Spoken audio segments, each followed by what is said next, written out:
Hey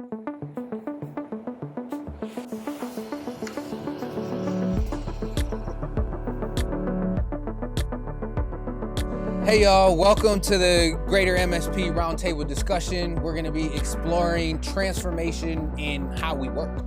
I'm your host, Abdul Omari. Excited to have this conversation with you. I welcome all my friends that I'm going to learn from here. We have Kelly Baker, the Executive Vice President and Chief Human Resource Officer at Pentair. Allie Kaplan, Editor-in-Chief at Twin Cities Business. Jessica McGilka, Executive Vice President at JLL. Alex West Steinman, co-founder and CEO of The Coven, and Nicholas Whittall, managing director from Accenture Strategy. What's going to happen in the future of work for me? Am I going to be in an office? Am I not going to be in an office? What's going to happen? So tell us, what is going to happen in the future of work? Where are we going to be?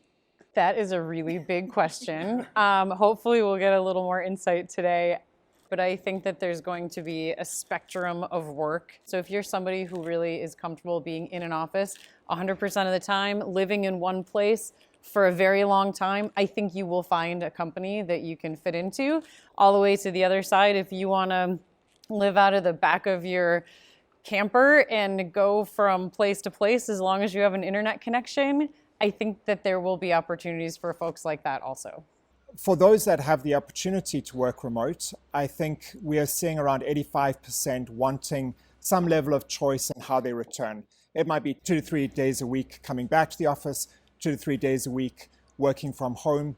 But technology is going to be an essential component to helping to enable that. And the second thing that's important is leadership support and commitment. I don't think there's been a moment in time where compassion and empathy of leaders toward what their workers are experiencing.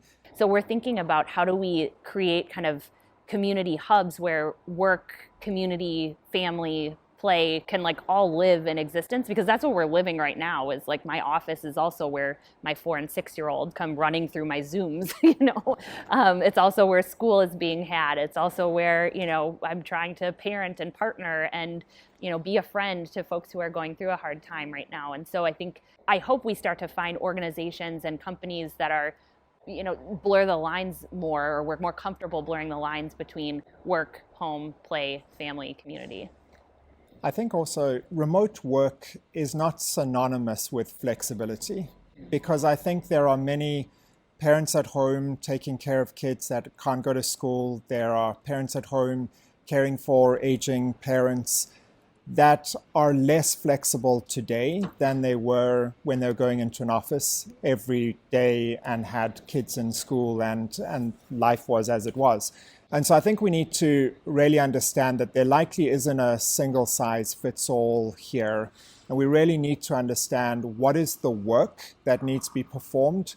How do we build more choice and flexibility into that? And how do we keep people at the center of the decisions we make, and not just, the business strategy that we're trying to achieve? The question that I'm starting to ask myself and ask my team is, let's really explore that, because what might look like the blurring of the lines may be someone really embracing individual flexibility for themselves.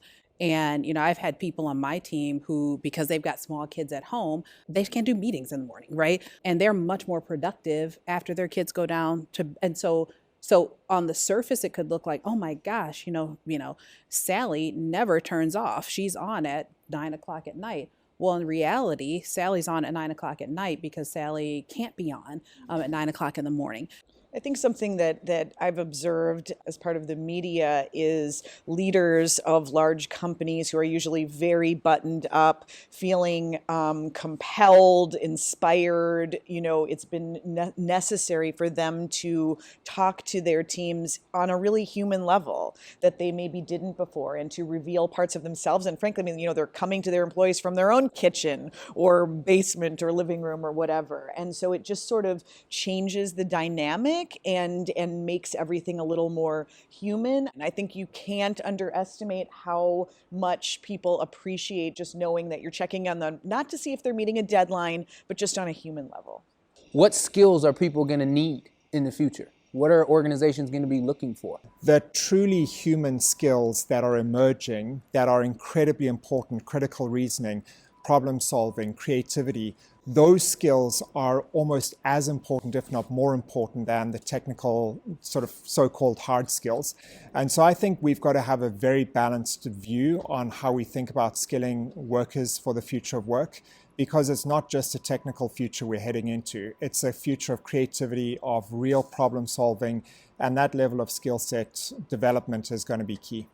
Right, when you're having this discussion about is such and such demonstrating the leadership needed, pull from those types of things that they're doing versus only pulling from that's within their job specifications. So maybe we need to look at more than what school they went to, what internships they had, and look at some of the skills that we're talking about, and actually look at training programs and grooming from within. And it's not so much about the, kind of the traditional measures, but new ones as well. I'm also excited as I've looked at my company, I've looked at other organizations, and how quickly so many old paradigms and frameworks were just broken, right? And were just irrelevant so quickly, that are now opening up so many opportunities for us to just be better, to meet our employees where they are for their individual lives, to be a more attractive place for people to come work. And so I'm hopeful that this has kind of elevated us as leaders to a different level of openness, to thinking differently about the workplace, about employees, about skills, about how we can be better citizens in our communities. I'm really hopeful that our minds have just been expanded over the course of this pandemic. So many committees and group sessions and talk circles and all sorts of things that happen, and I think people are ready to start making choices and taking action. Well, Jessica, Allie, Kelly, Nicholas, and Alex, appreciate y'all spending some time with us and talking about how we work and what that might look like in the future. On that note of action and urgency, I say let's go change this. Let's make things happen and be dope for the future and those to come after us.